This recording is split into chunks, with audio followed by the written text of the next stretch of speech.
Assalamualaikum warahmatullahi wabarakatuh. Halo teman-teman. Selamat datang di video pembahasan kali ini. Kita akan membahas topik yang sangat menarik dan penting, yaitu pemberlakuan sanksi pidana di beberapa negara Islam. Topik ini membahas bagaimana negara-negara Islam seperti Tunisia, Malaysia, dan Turki menerapkan hukum keluarga khususnya dalam hal perkawinan, perceraian, dan poligami serta bagaimana sanksi pidana diberlakukan bagi pelanggarnya. Melalui pembahasan ini, kita akan melihat bagaimana ajaran Islam berinteraksi dengan kebijakan hukum modern di berbagai negara. Perlu kita pahami bahwa dalam sejarahnya, hukum keluarga Islam mengalami perkembangan yang dinamis. Pada masa klasik, hukum keluarga sepenuhnya didasarkan pada fikih mazhab seperti Hanafi, Maliki, Syafi'i, dan Hanbali. Namun, seiring modernisasi dan perubahan sosial, banyak negara Muslim melakukan reformasi hukum agar sesuai dengan kebutuhan masyarakat masa kini. Salah satu ciri reformasi tersebut adalah masuknya unsur pidana dalam hukum keluarga. Misalnya, dulu talak bisa diucapkan di mana saja, tanpa harus di depan pengadilan. Namun kini, di banyak negara, talak di luar pengadilan dianggap tidak sah dan pelakunya bisa dikenai sanksi hukum. Begitu juga dengan praktik poligami dan perkawinan anak di bawah umur, yang mulai diatur ketat dan bahkan bisa berujung pada hukuman penjara atau denda. Yang pertama, mari kita mulai dari Tunisia. Tunisia adalah negara di Afrika Utara yang mayoritas penduduknya beragama Islam dan mengikuti mazhab Maliki. Setelah merdeka pada tahun 1956, Presiden Habib Bourguiba melakukan reformasi besar-besaran terhadap sistem hukum, terutama hukum keluarga. Hasil reformasi tersebut melahirkan The Code of Personal Status atau Majalah Al-Ahwal As-Syafsyah. Undang-undang ini menjadi tonggak sejarah hukum keluarga modern di dunia Islam karena membawa banyak perubahan yang progresif. Ada beberapa ketentuan penting di Tunisia. Yang pertama, pelarangan poligami. Pasal 18 secara tegas menyebutkan bahwa beristri lebih dari satu orang adalah perbuatan yang dilarang.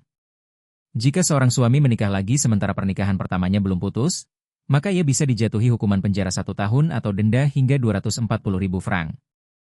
Pemerintah beralasan bahwa poligami tidak lagi relevan dengan masyarakat modern dan sulit dilakukan secara adil. Kedua yaitu usia perkawinan. Undang-undang menetapkan usia minimal 20 tahun bagi laki-laki dan 17 tahun bagi perempuan. Jika menikah di bawah usia itu tanpa izin pengadilan, maka perkawinannya tidak sah. Dan yang ketiga, nafkah bagi istri. Dalam pasal 53 disebutkan, suami yang tidak memberi nafkah kepada istri selama 1 bulan dapat dipenjara antara 3 hingga 12 bulan, serta dikenai denda 100 sampai 1000 dinar. Tunisia menjadi contoh negara yang memadukan nilai-nilai Islam dengan hukum modern. Tujuannya adalah menegakkan keadilan, melindungi hak perempuan, dan menjaga stabilitas keluarga melalui aturan hukum yang tegas. Selanjutnya, kita beralih ke Malaysia. Malaysia termasuk negara yang sangat menarik karena menerapkan pluralisme hukum. Artinya, di sana berlaku 2 sistem hukum, hukum Islam untuk umat Muslim dan hukum sipil untuk non-Muslim.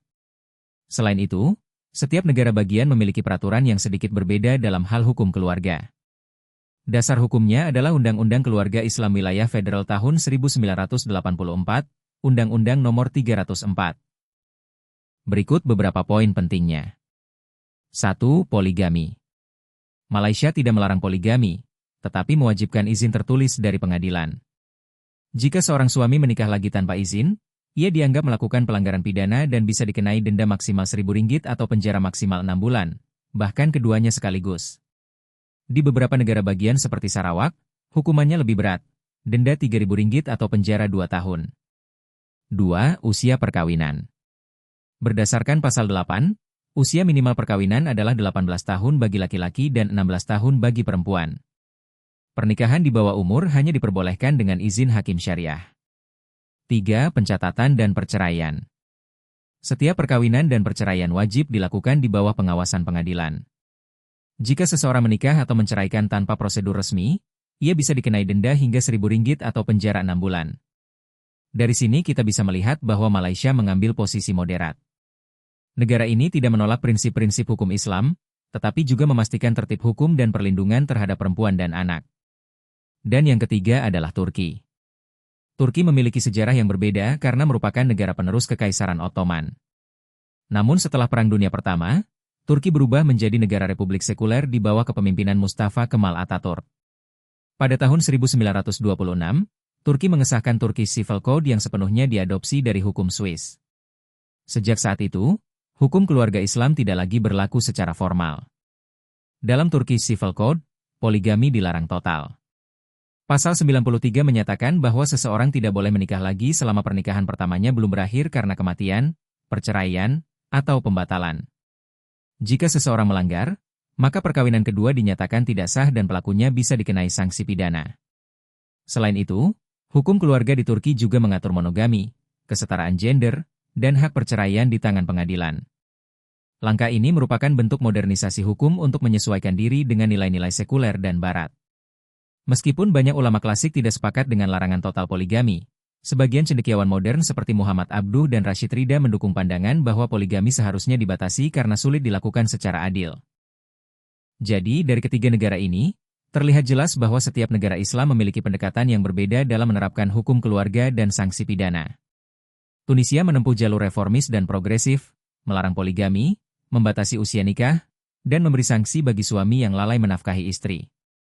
Malaysia mengambil jalur moderat, tetap memperbolehkan poligami tapi dengan izin pengadilan dan sanksi bagi yang melanggar prosedur. Turki mengambil jalur sekuler, memisahkan hukum agama dari hukum negara dan melarang poligami sepenuhnya. Meskipun berbeda, semuanya memiliki satu tujuan yang sama, menegakkan keadilan dalam keluarga, melindungi perempuan, dan menjaga martabat perkawinan.